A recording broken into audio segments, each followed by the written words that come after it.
Men, what's the worst date you've experienced? I was invited on a date by a woman I met on Tinder. She said her friend was in town and they were going to see a live podcast and invited me with.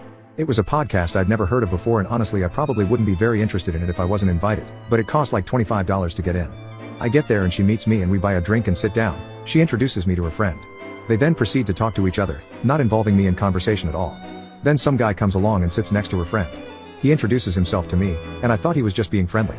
After the podcast, my date and her friend are still talking to each other and ignoring me. This guy who introduced himself to me is kind of following us and he starts having a conversation with me, which is fine because my date wasn't talking to me at all. It turns out this guy was her friend's date, but I had no idea because no one was saying anything to me. The girls then wanted to meet the guy who was doing the podcast, so we waited in line for a while. Of course the girls never said anything to us guys. The girls then started talking to another woman in line and seemed to make a friend. After they got to meet the guy who did the podcast, my date's friend turns to us guys and says, "Well, we think we're going to have a girls' night out now." So our dates and the woman they met just left to